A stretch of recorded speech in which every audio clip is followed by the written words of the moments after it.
José Virgilio Valerio, maestrando de la Maestría de Derecho Procesal que dirige el querido maestro Adolfo Alvarado Belloso, de la Universidad Nacional de Rosario. Voy a hablar sobre la prisión preventiva. Creo que lo primero que tenemos que tener en cuenta cuando hablamos de una temática jurídica, o pretendemos hacerlo desde el punto de vista jurídico, es decir, desde dónde lo vamos a hacer. Yo entiendo que la posición correcta para poder analizarlo jurídicamente es desde el garantismo, es decir, esa concepción normativa del derecho, es decir, entender el derecho como un conjunto de reglas, de normas que están establecidas. Y por lo tanto, tenemos que tener en cuenta que el derecho tiene una relación directa con la democracia. No podemos pensar la democracia sin el derecho, ni el derecho sin la democracia. El fenómeno de la prisión preventiva es cierto que se puede analizar desde tres perspectivas distintas. Generalmente lo que se suele usar en los últimos tiempos es una concepción más bien filosófica, buscando el ideal de la prisión preventiva o cuándo corresponde la privación de libertad. Esto es un método deductivo. Se hace, por otro lado, desde el punto de vista de la sociología, viendo los efectos, las consecuencias, las influencias que tiene la sociedad, y se hace fundamentalmente basado en el estudio de campo. Y finalmente existe la concepción jurídica, que se lo hace desde la ciencia jurídica, un método inductivo, que toma las normas que rigen una sociedad y se puede establecer cuáles son las reglas que existen. Yo voy a adoptar este último, me parece que es el más adecuado para esta charla, para estas reflexiones que vamos a dar. Voy a tomar como punto de partida una ley de la provincia de Mendoza, la 8.869, que estableció el régimen de la prisión preventiva, después de hacer un análisis respecto de por qué debe establecerse las normas de la forma que lo hizo, tomando los tratados de derechos humanos, la Convención Americana de Derechos del Hombre, también tomando la Convención de Viena sobre la interpretación de los tratados, las constituciones, tanto nacional como provincial, llegó a la conclusión que entiendo acertada, que tiene pautas el sistema normativo argentino para poder establecer la prisión preventiva, es decir, la privación de libertad. Y toma como pauta la prerrogativa de los legisladores del arresto. Es decir, si el legislador tiene una prerrogativa de arresto, es decir, que no puede ser detenido desde el día de su elección hasta el día que cese el mandato, salvo que sea sorprendido infragante en la comisión de un delito y que ese delito merezca una pena de prisión. Esto quiere decir que está estableciendo la Constitución, el sistema jurídico argentino, precisamente el punto de partida que tenemos que tener en cuenta para poder regular la prisión preventiva. Así se hizo. Y entonces el nuevo artículo 293 tiene tres casos específicos. El primero relacionado con los casos de flagrancia.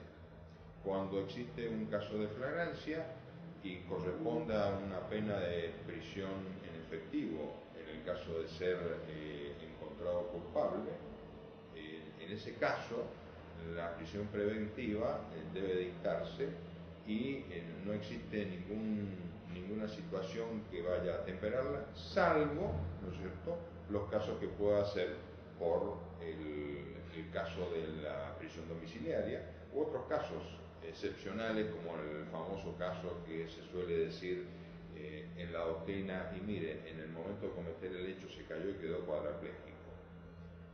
Salvo esos casos corresponde la prisión preventiva.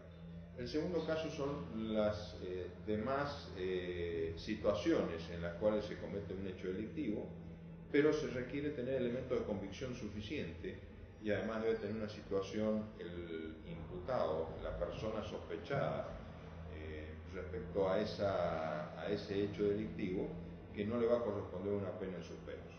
Es decir, que tiene que, en caso de ser condenado, tiene que ser condenado con pena en efectivo. Al igual que en el caso anterior, puede tener las excepciones tanto de la prisión domiciliaria o esos casos excepcionales. Y finalmente tenemos el caso del denominado riesgo procesal, que esto no está previsto en la Constitución.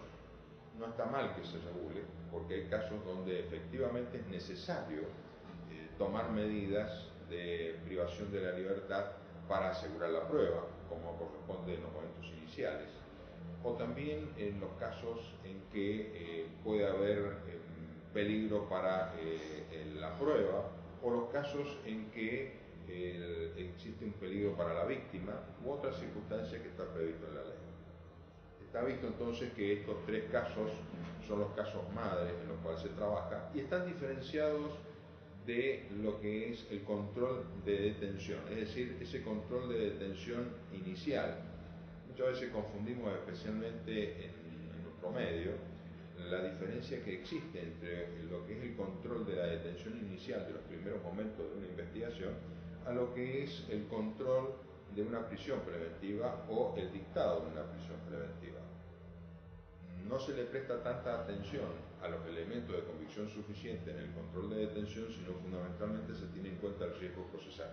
Pero si nosotros transformamos la prisión preventiva en una cuestión de control de detención, nos vamos a equivocar y va a pasar lo que ha ocurrido en nuestro medio.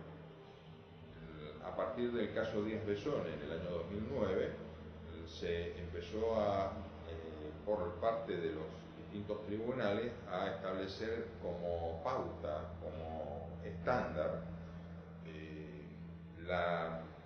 el riesgo procesal, y las privaciones de libertades empezaron a aumentar a partir de ese momento al 10% anual.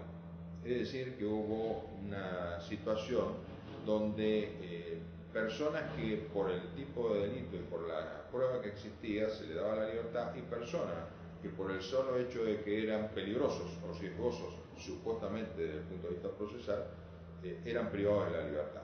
Este subjetivismo entiendo que es bastante peligroso y debemos tener cuidado en estas situaciones. Entiendo que se debe tener un cierto grado de objetividad respecto a lo que es tanto en el control de la detención como en el dictado de la prisión preventiva. El dictado de la prisión preventiva viene acompañado de otras cuestiones que son esenciales. No podemos admitir que se dicte la prisión preventiva inaudita parte, es decir, sin que intervenga la persona que está privada de la libertad, la persona a quien se le imputa el delito. Por el procedimiento escrito se venía haciendo en forma de inaudita parte, y con la nueva reglamentación en la provincia de Mendoza se establece la oralidad, se establece la presencia obligatoria del juez, del fiscal, del defensor, el imputado, y también se incorpora a la víctima, es decir, la posibilidad de que la víctima esté en la audiencia, especialmente en el caso del riesgo procesal, porque muchas veces el riesgo procesal está relacionado con la víctima. Nos está ocurriendo con respecto a los problemas de violencia de género, en que la medida de prisión preventiva está muy relacionada con el riesgo procesal y el peligro para la víctima, y esto es importante. Otro aspecto importante de la prisión preventiva es el tiempo que debe durar la prisión preventiva. Existen distintos métodos. Está el método propio del sistema americano, que se va copiando en distintos lugares, donde se va dando por tramos la prisión preventiva, o existe el método que se ha establecido en la provincia de Mendoza, que es una modernización del método que teníamos con anterioridad. En este método existe un límite máximo para la prisión preventiva, que puede ser prorrogado en casos extremos de complejidad o en casos que es necesario asegurar el debate. Y una novedad que tiene la provincia de Mendoza con la ley de prisión preventiva es que ha establecido un plazo máximo de la privación de libertad durante el trámite que corresponde en la Corte, el trámite de los recursos extraordinarios. Esto no existía en otras partes, se ha establecido en esa ley originaria, se ha establecido un plazo de 6 meses con 3 de prórroga a pedido del procurador, y ahora recientemente, a fines del 2017, se ha modificado porque resultaba un poco escaso el tiempo para poder resolver todas las situaciones, y se ha establecido el plazo de 9 meses y solo a pedido del procurador en casos de complejidad se puede prorrogar por otros 6 meses más. Esta situación de regulación de la prisión preventiva con estas características, entiendo que responde al sistema normativo.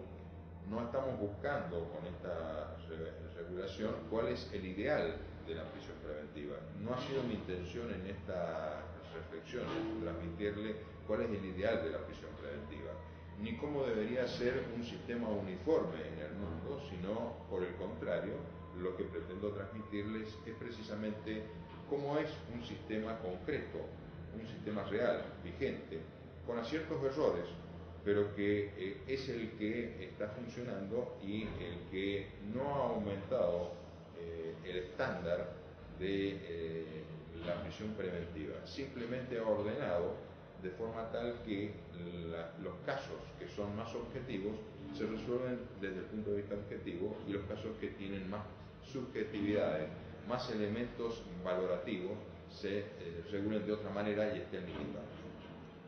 Con relación al riesgo procesal, el tercer caso del artículo 293, en este sí se adopta el sistema de la limitación, es decir, desde el inicio el juez debe decir por cuánto tiempo va a establecer ese tiempo de la prisión preventiva.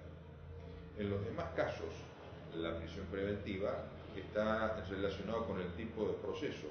En los procesos de flagrancia es más corto el plazo que en los procesos de investigación común, como también es diferente para el caso de los juzgados o los casos correccionales. Es decir, que se atiende a las distintas circunstancias. Esa diferencia va a hacer precisamente que podamos evaluar en el transcurso del tiempo si es positivo o no es positivo un sistema con estas características. Muchas gracias.